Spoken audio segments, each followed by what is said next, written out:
GM. I guess it's 1:30 p.m. Eastern time, but had to fire up a final portfolio review from the season. Super Bowl in the books. Thought we could recap all of my Underdog Pick Ems, a bunch of DraftKings Showdown contests, obviously the Deposit Kingdom rake free contest, and yeah, hear from you guys. If I saw a lot of people had best ball sweats as well that were hitting. So yeah, a final recap here. I'm Pete Overzet. This is a portfolio review. Let's do it. I suffer from a debilitating condition known as atropic chalkitis.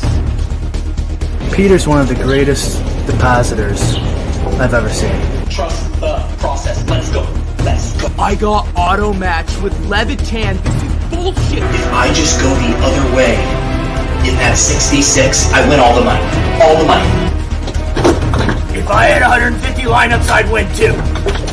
Process over results. Illuminati make a bitch go crazy. I don't know which one of these my baby. Bust down AP, coach 5 bullets in your head like KD. Bust it, bitch go bust it. And I had 10 pints with me in Russia. Hey everyone. All right. Look at this. You guys are sick. You want me to rip a big board right now? I did feel bad because I thought we were going to do a big board draft with Underdog live in Arizona, but the way everything worked out, the scheduling just didn't pan out to do it. Josh and Hayden and those guys were coming from Vegas. They were there midweek and didn't get in until late Friday night. And then we had the Super Bowl stream on Sunday. We had a little party on Saturday. And so, you know what? I am still draftless as far as 2024 goes. I have not popped my 2024 draft cherry. I might continue to string that along. Because I'm enjoying not drafting. I'm very happy for the people who are enjoying drafting, but I'm just not quite there yet. GMs. Look at you guys are insatiable. You don't need me drafting right now. There's a million other drafts you can go watch. I linked to it in my newsletter. You got Chess Liam. You got the Fantasy Dog Pound. Who else is doing draft? Bindles is in here in the draft.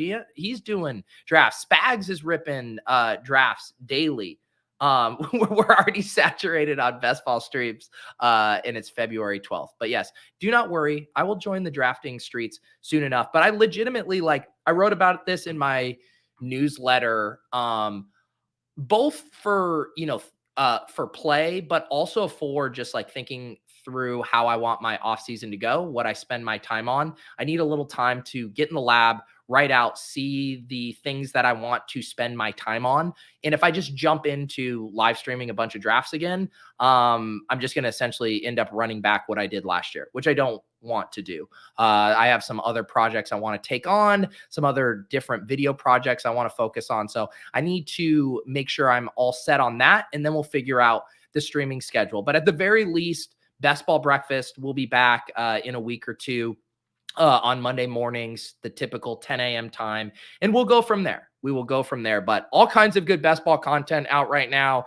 I know Karain has had multiple posts out. Sacrilegious had a really good post. I think he just put out some rookies he thinks are undervalued there. So look, there's plenty of people willing to shoulder the burden of rookie and best ball content in the middle of February. I just happen not to be one of them. Will I stream all of your fantasy drafts in 2024? Highly unlikely.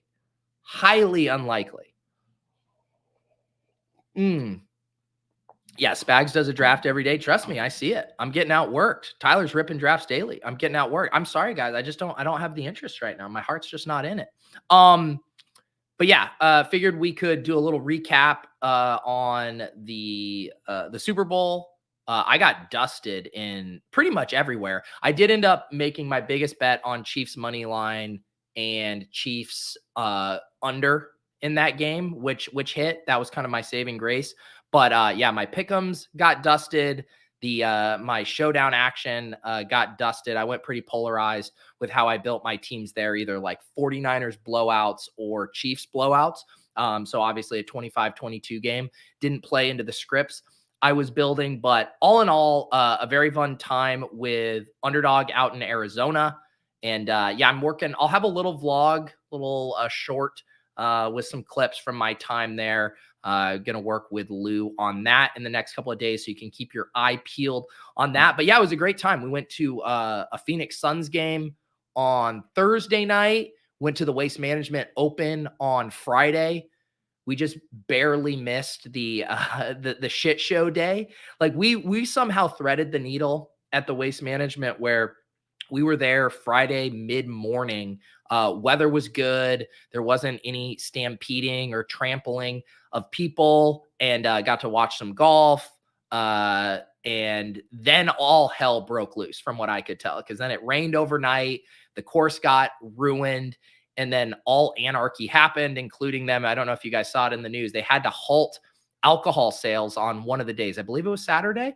They had some weird thing with the tickets where, because they were finishing up a previous round and then starting the next round on the same day, I think there was confusion of who was allowed to be admitted in, and they ended up letting in like an extra 20,000, 30,000 people. And then the fire marshal was like, no, we can't allow this. So we need to shut off all alcohol sales, all concessions, and just hope some of these drunkards leave.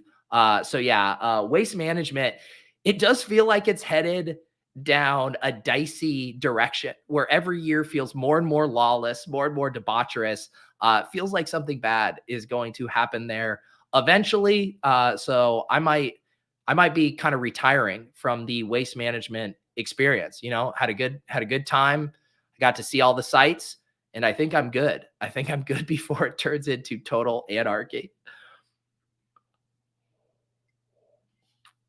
Yeah, I mean, people just, it's like, I'm not necessarily a golf appreciator, in that I couldn't just sit at a hole all day and watch and just be content. And I'm guessing that most of the people at Waste Management feel similarly. And so then they just drink all day. And there's not much to do other than walk around and drink. And then the best part is the people watching. I mean, the people watching at Waste Management, I could have just sat there, posted up, and watched people walk by, because you get so many characters. Then you add in the element of the course is shot, or at least all of the like side areas, because you have so much mud, so much wetness, and people are falling all over. Some people are embracing it, doing basically water slides down hills there. So yeah, it's definitely a spectacle to take in. I would just take it in sooner rather than later, because it feels like there are going to be some rules or something to curb the levels of debauchery that are there right now. So because I'm doing this show later, I don't have coffee, and I've been trying to get my voice back. I think some combination of traveling, talking over loud music, my voice is shot. So I have something special for you guys, actually. I have a little bit more of a tea pour here. I'm showing you guys range. Earlier this summer, we did a cold brew pour. Granted, it was controversial, but I do have a little bit of I can top off my tea here for you guys with my kettle. So let's see how the show's first, I believe this is the show's first tea pour goes here. Everyone quiet.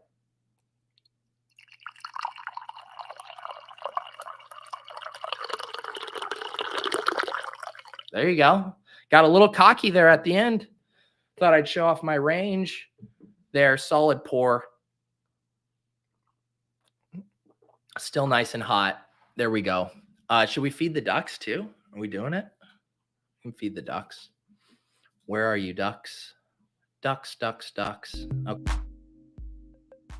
Nothing like reminds me of all my Dusty action quite like the feed the ducks.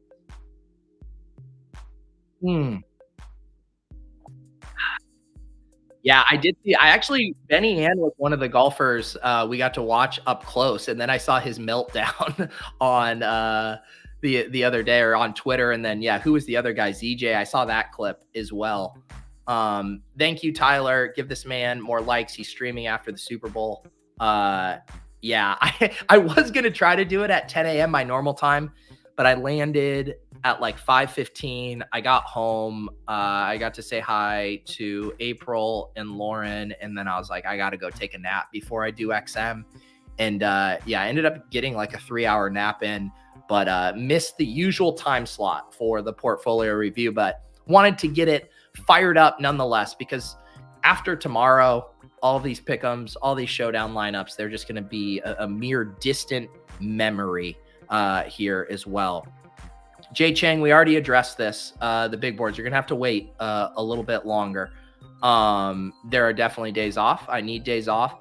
As I told people, like, if you want, I'm going to come hard this summer. I'm telling you, it might not be in the exact form and packaging last year, but we're going hard. But I need to go in the lab.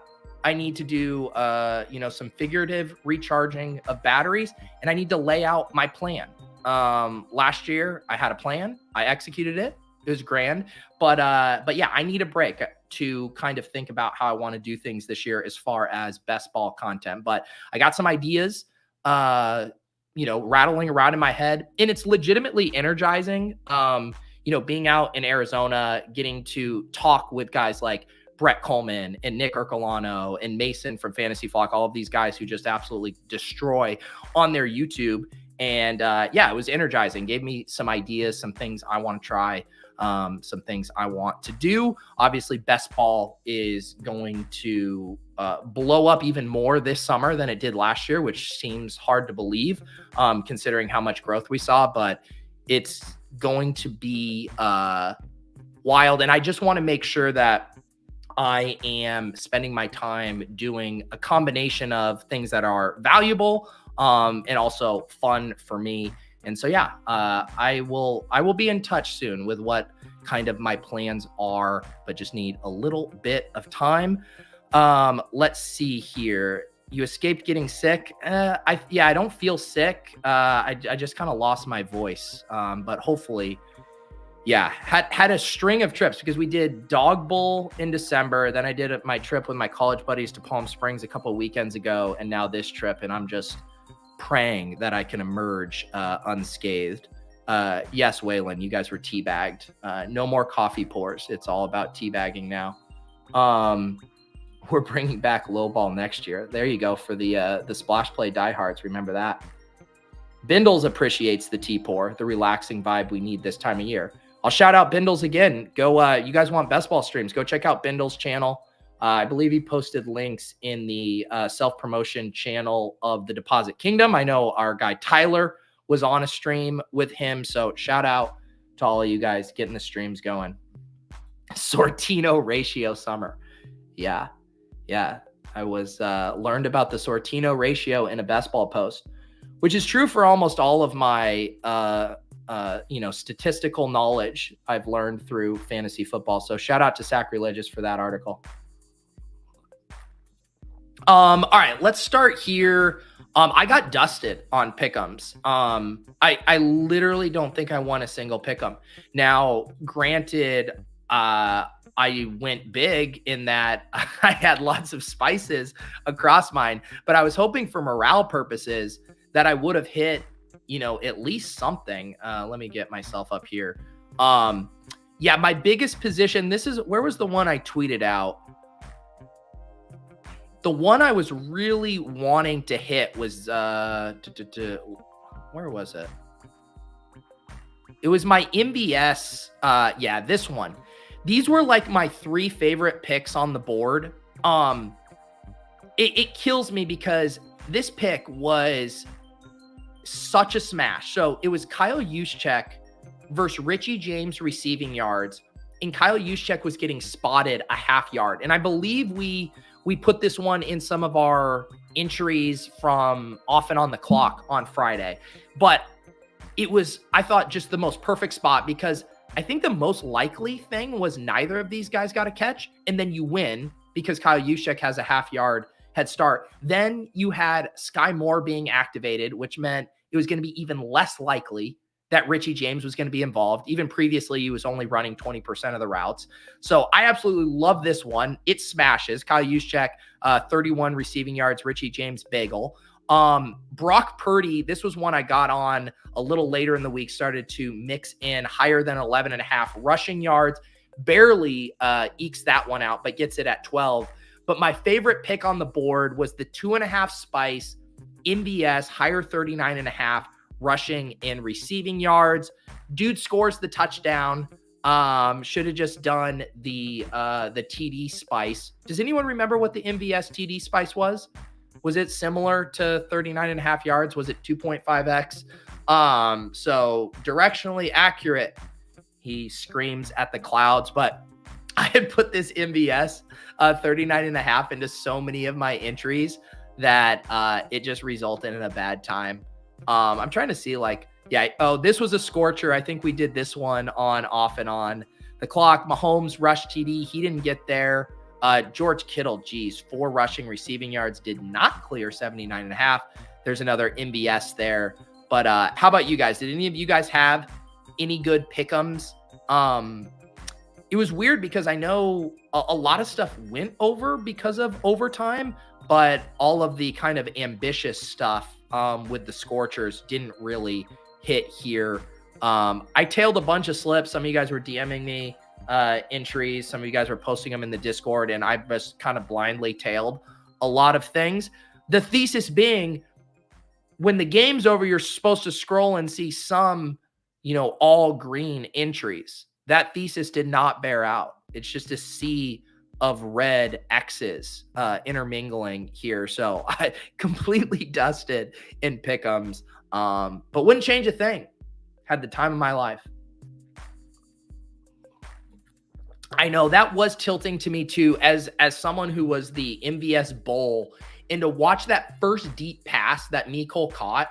And I famously think all numbers look the same. So when Mahomes uncorks that, I'm like, who else is streaking 45 yards down the field? It has to be MVS. And then it's goddamn Mecole Hardman. This guy's on a hero's journey.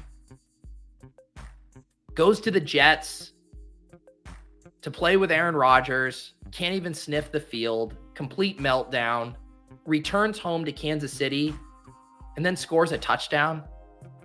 Hauls in a deep bomb. That was just a funny theme to the game yesterday. All of the unsung heroes stepping up. I mean, Jawan Johnson was decently close to being MVP if the Niners win. You have Harrison Butker and Jake Moody at various times in that game setting the record for the longest field goal. You have Mecole Hardman playing a key role in the offense. If there were ever a Super Bowl where it seemed like the MVP might have gotten away from the chalk guys, it was that one. But as we've learned, Patrick Mahomes is inevitable, and they were never not going to give it to him. Oh, Nick Bird had the MVS TD scorcher. It's so weird how we, when I think in my head about MVS, it's like when he hits on a deep ball. I probably should have balanced my range across the 39.5 yards and the TD scorcher, but it was just so hard for me to envision MVS scoring without it being on a big play. And that was a bad thesis because he had a very short touchdown there. Let's see. What up, Lou Dog? I hit one pick'em with unders in the Brock 0.5 boost. There you go. JGFC, you got me on the juice check. 1.5 reception spice, which hit for 45x. There you go. It was a difficult puzzle to solve yesterday because it felt more like a threading the needle kind of game as far as, certain things going over and then a bunch going under, because the dynamic of the game was low scoring, not a ton of yards, lots of field goals, lots of punts. And yet then you get the overtime dynamic and it approaches the total. That was my best sweat. I was just having the under 47.5. I parlayed that with the Chiefs money line. And, you're starting to get in that territory where you're like, man, if the Chiefs come back, this is going to push it on the over. And then you get the walk-off touchdown that moves the total to 47, and they don't kick the extra point because there's no point. The game's over.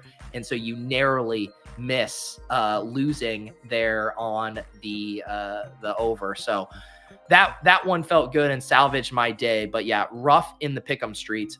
I will say, as like a little bit of a post-mortem, I did have a ton of fun just doing pick'ems this year. I think my favorite element of pick'ems was making them on off and on the clock with the Badge Bros, and then sharing them with you guys and sweating those together. Hit a few of those 20x bombs throughout the season on off and on the clock, on VIP crams on Sunday morning. So I did really enjoy having that extra sweat, getting to layer in some correlation, telling a story, as they say, with some of those pick'ems. So yeah, I remember even last year, like at the Super Bowl, I made a couple pick'ems, but I wasn't pick'em pilled at that time. I thought it was a fun addition to all the dailies, the DFS stuff, being able to build those out and being able to build them on stream is really fun. And I thought the dynamic we had specifically on Off and On the Clock, where we would kind of build them around our favorite plays, who were the guys we thought were undervalued in drafts. I kind of liked how that,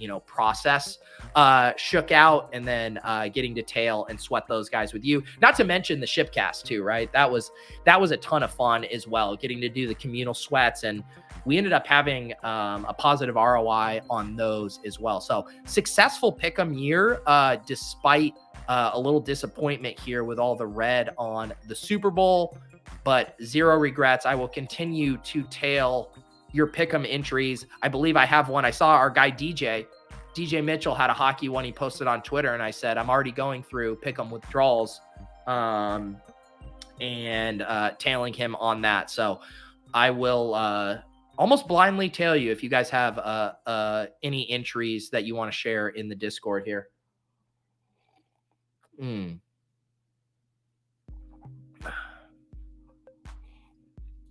Yeah, this is where I was at with MVS. Eric says, if you know MVS is scoring a TD, you're probably expecting him to clear the 39.5. I still can't believe he scored a 10-yard TD. Yeah, that's exactly where I am at. I didn't know this. Nick says I only took the TD scorcher because the yards was off the board. Yeah, that was the other thing on I don't know when they dropped them all. Was it like Saturday night or Sunday morning? But then they had all of the first half, the first quarter versions of stuff. And I didn't really have a chance to dig into those in the way I might have if I was just at home. But it was fun to see all of those various offerings.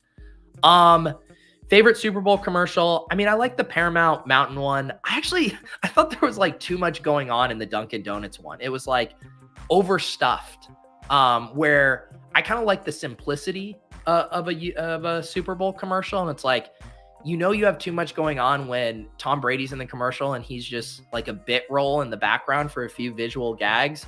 I don't know. I just had a hard time consuming that one. It was just like shoving a lot down our throat. But yeah, I wasn't really grinding the commercial. The Reese's one was good. What other good ones were up there? We got Mayo Cat and Sarah V, the messy Mitch Ultra, less is more, commercials forget. Exactly. Yeah, the thing that always happens to me, the past 3 years I've watched the Super Bowl at the Underdog parties, and I don't know, you just end up talking, you're not as dialed in. I normally have like 4 or 5 memories from the games because I end up just talking and not, being a ball knower, maybe I need to watch the All 22 today. That's how I'll spend the rest of my afternoon. Watch the game, grind the commercials, and then I'll come back with some more informed takes. Let's hop over and, did anyone have any? I know a bunch of you guys had some good playoff best ball sweats. Shout out to Jonathan, RKFD. I know he was in a gauntlet chop. I know a bunch of the leg up guys. Karain, I believe, won the big mitten. Apologies if I'm forgetting which of you guys won contest, but I know a lot of you had a ton of success in those streets. All I had was my one dead team in the gauntlet. It was actually a funny team because it had Jawan Jennings on it. It was just a Christian McCaffrey and Jawan Jennings team. So ended up finishing 277th out of how many people were in the finals? So like 400 and was it 400? So yeah, not too bad to get that finish with only 2 players. Shout out to Jawan Jennings, 17.04. It was so funny too, because I remember when I started doing the playoff drafts with the leg up tool, and I was even joking around to Pat. I was like, your goddamn tool makes me take Jawan Jennings in every draft. That's when I started getting bored. That's how Ronnie Bell became a thing, because I was so sick of taking Jawan Jennings lo and behold, Jawan Jennings was the skeleton key. I mean, him and Mecole Hardman, but people had way more Jawan Jennings than they did Mecole Hardman. But yeah, just funny to see the fringe playoff, thesis come through. Like, that was the thesis to a T. It's you get the team there. Jawan Jennings doesn't hit your lineup at all, but then has a spiked week in the Super Bowl. Kind of fun to see that thesis play out because we all feel it, right? I remember even last year we were doing it with the Eagles. It's like, am I fucking taking Quez Watkins? Like, this feels so gross. Am I fucking taking Richie James? It feels so gross. But yeah, the thesis is correct there. And it looked like we had a pretty big chop here for first place in the gauntlet. I'm not sure what the other chops were. 38-way chop, but not a bad take-home price here. 14.4K here for all of the winners. I see this user Yee had 2 teams in this chop. I mean, shout out to Yee. Did I recognize any other usernames? Oh, Paul. Yeah, Paul, I was inverted. Also, did I remember? I thought I saw Paul like getting into it with some people who like didn't understand building out for just the Super Bowl team. And I think were they specifically making fun of like a Jawan Jennings-esque pick? Nice to see Paul get the last laugh there. ASAP Tuna, recognize that username as well. But yeah, shout out to everyone who shipped in playoff best ball there. I think I ended up having a slightly profitable one thanks to the Big Mitten 2 team that I had with Easy that just narrowly missed the finals and this gauntlet team. But yeah, didn't get to chop any of the big prizes like you guys.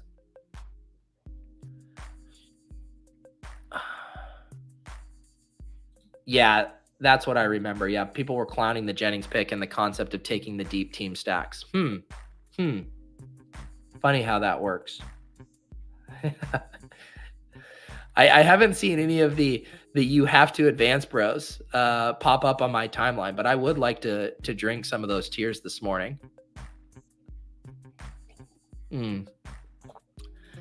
Yeah, the edge is still alive and well, despite sacrilegious giving the answers to the test away this year. I will say though, do you know what we're gonna have to do? We're gonna have, what do we got?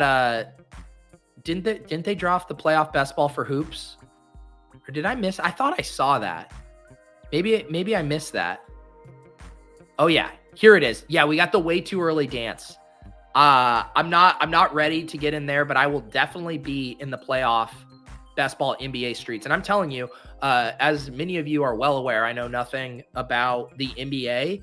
It's like the exact same concepts that you apply to playoff best ball, macro team level correlation. People still make lots of mistakes, worrying too much about advancement, yada, yada.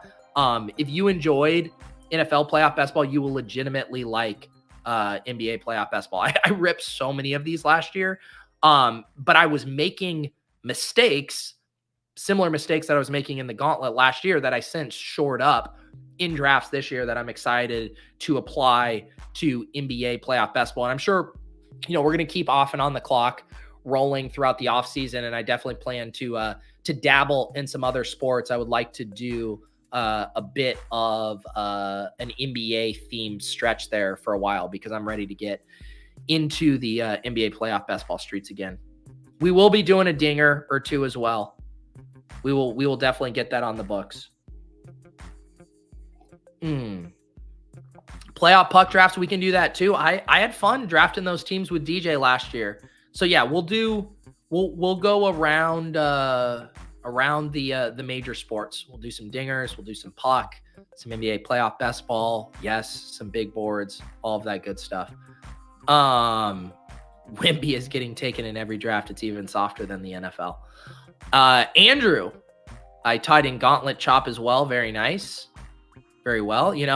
What's the saying? Don't dupe me, bro. But if you dupe me, can I have, 14.5K instead? Speaking of duping, Did you guys see in the main Millionaire Maker contest on DraftKings that there was a solo shipper? Thought that was super impressive here. I'm going to pop over and we can check out those teams as well as the Deposit Kingdom contest. We ended up having a ton of overlay. Sometimes I blame you guys for that. I'm going to take the L on that one. I was just too ambitious. I thought there was going to be more thirst and hunger to hop in the Showdown streets, final contest of the year. I said, hey, let's do a 500 person contest. We didn't even come close to filling that. I had to go to Twitter. It was brutal, but lesson learned on that. Lesson learned. Let's check out this solo shipper here first. How sick is this? 140.92. Patrick Mahomes captain, Christian McCaffrey, Travis Kelce, Harrison Butker, Jawan Jennings, Mecole Hardman. I mean, I know you can always do this in hindsight, but it doesn't seem like that wild of a team. It's like, okay, you have Patrick Mahomes, you double stack him with his best pass catcher, Travis Kelce, and a cheap ancillary piece. You could have done any of them, the Noah Gray, the Justin Watson, the Richie James. He goes Mecole Hardman. So you got a 4 Chiefs. And then you bring it back with CMC, who is like, what, 80, 85% to be in the flex, specifically if he wasn't in the optimal captain slot. And then you include Jawan Jennings. I skipped over Butker, but Butker is obviously going to be correlated to Mahomes and the Chiefs scoring points. You get a big field goal, you're cooking. And then the other ancillary San Francisco piece, because you couldn't fit in other guys. I think, what did he leave on the table? Was it only like a couple thousand in salary too? So feels like a logical lineup. I'm almost shocked that this was not duped here, because Mahomes, CMC, and Kelce were like the 3 most popular plays, 56%, 72%, 55%. And then you just get the cheapies in there. So yeah, shout out to TK Boston on an absolute solo shipper here. Then second place was duped, 15 times. But yeah, not a ton of trains up top here. Looks like this was a bigger train here. What is this? 32nd to 106. So it was Mahomes, McCaffrey, Kelce, Moody, Butker, Hardman. Okay, so the only difference here was Moody over Jennings. So that was the difference there. Pretty interesting.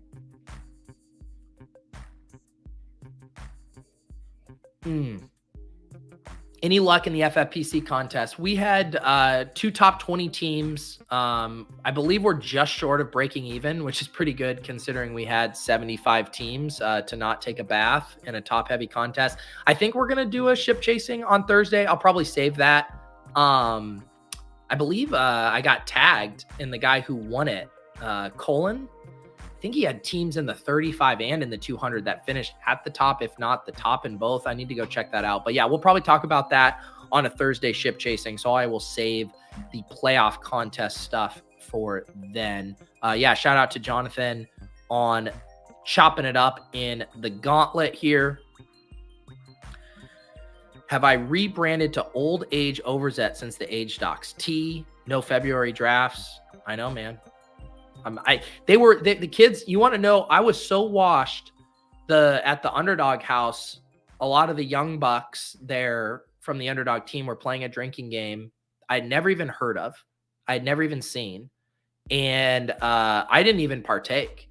That's how washed I am. The kids are now playing drinking games that weren't even around when I was drinking in college. So yeah, we're just completely washed.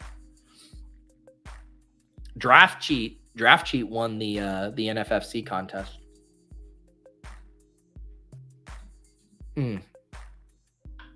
All right, let's go to the Deposit Kingdom. I rolled out, I think I used Sim Runner at Run the Sims. It was free for the Super Bowl. That's what I used to make my Showdown lineups, but I hand built my lineup for the Deposit Kingdom contest. I rolled out a Isaiah Pacheco captain lineup, CMC, Brock Purdy, Brandon Ayuk, Harrison Butker, and Noah Gray. finishes with 92.8 points there. Felt good about the Pacheco stuff. Maybe I should have come off it a little bit when McKinnon was active, but I liked the game script here. Noah Gray, I thought, was my preferred flyer as far as all the Chiefs pass catchers, just coming off of back-to-back games with 14% target shares. Butker pick was nice. I will say, Brandon Ayuk, Davis Mattek, I hope you're listening. Brandon Ayuk outscored Debo Mattek. That's what I'm calling him now. Debo Mattek. Debo Samuel. It was close. It was like 7.9 to 7.1. There were good people on both sides, but I think this settles it. Brandon Ayuk, the better player, more dog in him. I got to pull up this tweet. Ben Gretsch sent me this tweet. I hadn't seen this. Look at this. You guys want to see a funny Davis tweet? All right, this is from December 17th. The Chiefs have given me some of my best sporting memories and emotions of all time. Just got to grin and bear the 2023 season. It is what it is. Less than 2 months ago, Davis Mattek had thrown the towel in on his beloved second favorite team in the NFL, the Kansas City Chiefs. No one believed in him. Even Davis had written him off. You just had to grin and bear it.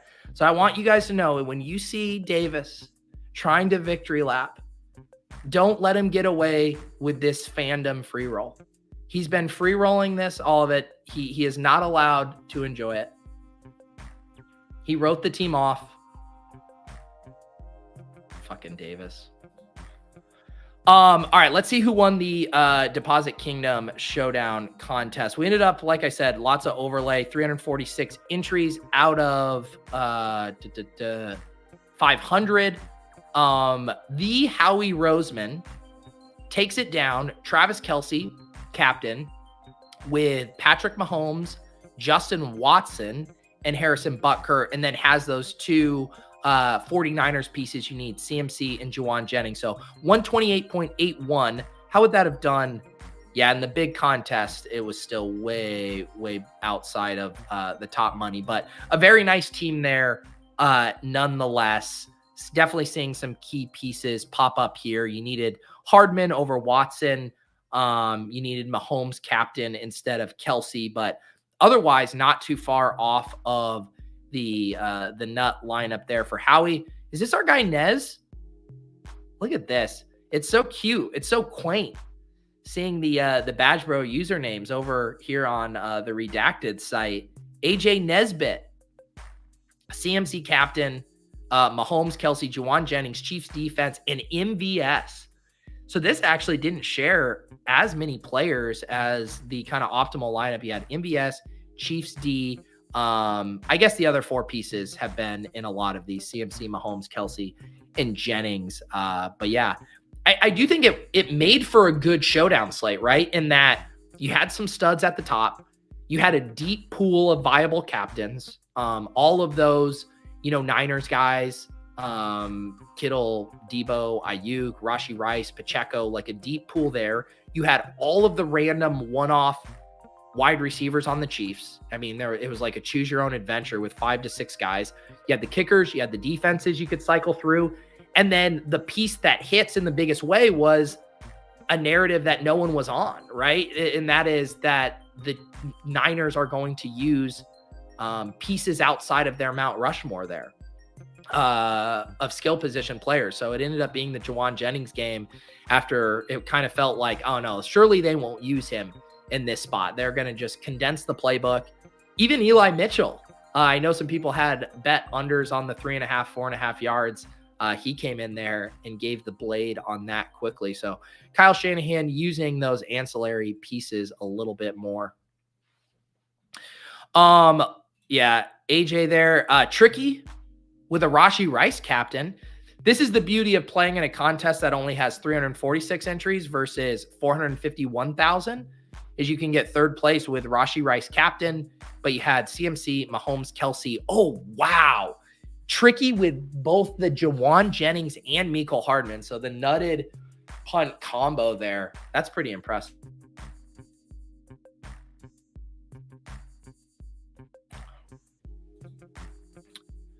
Jack Straw here, JCK Straw, Mahomes, CMC, Kelsey, Butker, Chiefs, MVS. So lots of variations of this team. We got, here we go. Willis in 6, Mahomes, CMC, Kelsey, Pacheco, MVS, and Juszczyk. That's a fun team. Onslaughting the Chiefs and then bringing it back with the cheapest viable Niners piece in Juszczyk. And you get in, you have CMC too. My bad. A 4-2, but still getting in Mahomes, CMC, Kelsey, and Pacheco was tough to do without one of those uber punts. Did anyone get on Jerick McKinnon? There. Okay. Right as I say it, I go to the 7th place lineup here. AJ and did IR Black. Okay. You guys duped each other. Both had a CMC captain, Mahomes, Kelsey, Pacheco, MVS with McKinnon. So basically what? Nearly the same as Willis's, just flipping the CMC Mahomes captain and then flipping Juszczyk with McKinnon. Our guy Seiler, an OG founding member of the Deposit Kingdom here, had CMC Mahomes, Rice, Jake Moody, Butker, and Chiefs. Definitely a good double kicker kind of week. Mathology, you need to find a way to brand the double kicker strategy. You know, you are synonymous with the double D defensive strategy, but we need something as catchy and as scandalous for the kicker position.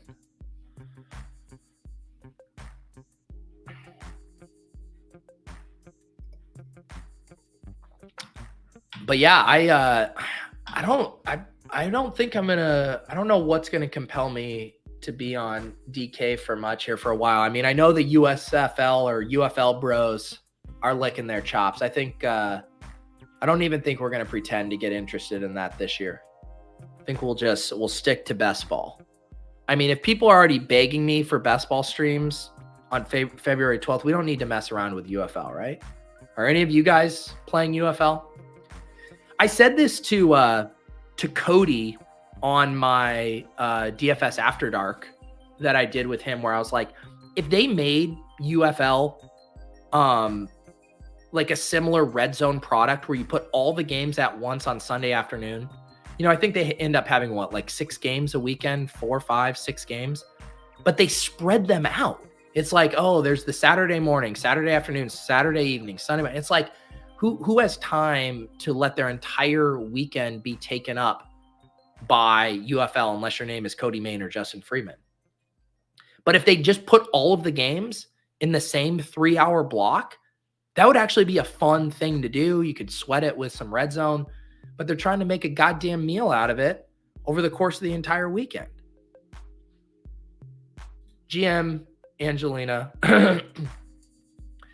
Yeah, sacrilegious. XFL was fun last season. Need a break this year with best ball becoming year round. I agree.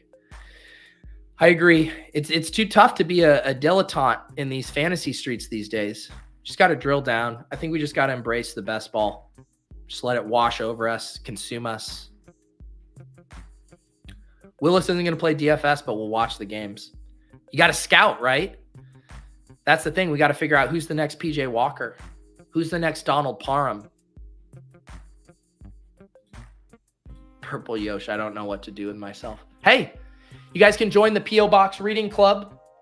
Been writing about that in the newsletter. I got a little catching up to do because I fell behind over the weekend because I didn't read much when I was in Arizona. But we're out here reading books, working out. I got absolutely dog walked by Mason Fantasy Flock on a run. Yesterday, it was before the Super Bowl. I had eaten a bunch of In-N-Out on Saturday night, and I kind of wanted to reset before the Super Bowl, before the party. So I throw in my running stuff, and I'm like, pretty nice out there in Scottsdale, nice and cool. It was like low 50s. Lots of pretty scenery, out there in the desert, the cacti, all that good stuff, some trails. So I take off, and I'm literally planning to just do like a 3 to 4 mile run. Normally when I run, it's not my preferred thing to do. I either do sprints, like track work, shorter stuff, combo hit, but every once in a while I like going like 3-4 mile run, just as something that doesn't require much thought. So anyways, I'm leaving the house and Mason comes by, he's like all decked out. He's wearing a Camelback and he's been training for Ironman competitions. And he asked me if he can join me on my run. And I'm like, okay, all right, this might end poorly, considering he is training for Ironmans and I'm just going out for a casual jog. And so I say, sure. And he had already kind of explored some of the trails. And I should also mention, I'm wearing like my basketball shoes. I have these Nike shoes that I wore. They're not actually running shoes. And of course, we end up getting lost. And what was supposed to be a 3-mile run turned into an 8-mile run. And even as someone who ran cross country in high school, I have not run 8 miles in one sitting in a long time. Like cardio wise, I was fine, because we weren't going that fast. But I was just absolutely fucking gassed, doing an 8-mile run. So yeah, the moral of the story is next time Mason asks me, if he can join me for a run, I'm going to say no, because, I was dying, by the end of it. So yeah, that was a good time. And, yeah, I'm excited to, get back in my routines. I miss my routines. Got to get my sleep. Got to keep reading here for the book club. We got 2 books going on in February. We got the Chain Gang All-Stars. We got a channel in the Deposit Kingdom Discord as well, if you guys are reading along. And then we're also going to read the Billy Walters book, kind of like a biography slash or autobiography slash masterclass from him about sports betting. So yeah, I got those 2 books. If you guys missed it, my goal is to read 2 books a month until the start of the season. So getting to 15 off-season books, putting it out there in the public is helping to keep me accountable, keep me on track. And I'm trying to stack it with some other habits. Have been doing no phone in the bedroom. So I've just been reading on the Kindle and that has helped. And yeah, and then once you get hooked to a book, it's easy to fill your, free time on the phone, pulling up that book as opposed to dicking around. So now that I'm obsessed with Chain Gang All-Stars, I'm excited to finish that one out. And you're more than welcome to join us. There's no official club to join. You can just read the books. I'll share it on my P.O. Box newsletter. It's a free newsletter I drop in my inbox, your inbox, every Friday. And then we got the Discord channel in the Deposit Kingdom. But yeah, otherwise, I think we'll have some normal shows this week. I don't think we're going to have Swolecast. We'll have lulls. I'm going to talk to the guys about doing the ship chasing on Thursday night. I will talk to the Badge Bros about doing something on Friday for Off and On the Clock. And then the following week, I'm going to be off because Fantasy Life is taking off that week. So no newsletters. We're done with XM, shutting down. And so I'm going to use that as my week to regroup, figure out my plan for the off season. And then after that, we'll come back with the fire of 1,000 suns. We'll get the best ball streams going, all of that good stuff. I'll probably book a DFS / best ball after dark. I guess we're now back from DFS after dark to best ball after dark. We'll keep those going. So if you guys are YouTube members on the channel, going to keep that premium content going, get tons of good feedback about those interviews, specifically the past 2 ones with Shady Advice and Cody Main. So if you guys become a YouTube member, it's just the best ball value hounds tier or higher that'll unlock that. And the great thing about the DFS after darks and best ball after darks is they're very evergreen. We do end up talking about some slate specific stuff towards the end of the shows, but I would say 60, 70, 80% of them are evergreen conversations, getting to know content creators, DFS players, best ball players, and just having conversations where we get to learn more about their process, background. I've really enjoyed it. I'm certainly going to keep those premium streams going. So if you guys want to support the channel, if you guys want access to those, you can become a YouTube member, and I have those all down below in a playlist. Highly recommend checking those out. But yeah, glad to hear so many of you guys had a good Super Bowl, had good playoff best ball, and are already diving into the 2024 streets. And yes, I will be there soon enough with you guys. I will be there soon enough. Appreciate all of you. I will catch you guys around the Deposit Kingdom Discord. Appreciate all of you guys coming and hanging out in the chat, despite the unusual time slot for us here on the Pourtfolio Review, doing tea pours instead of coffee pours, but wanted to get this show in the books to put a bow on the season. And I'm very, very excited about 2024 best ball, 2024 offseason. It's going to be a great time. And yeah, have a great rest of your day, guys. I will see you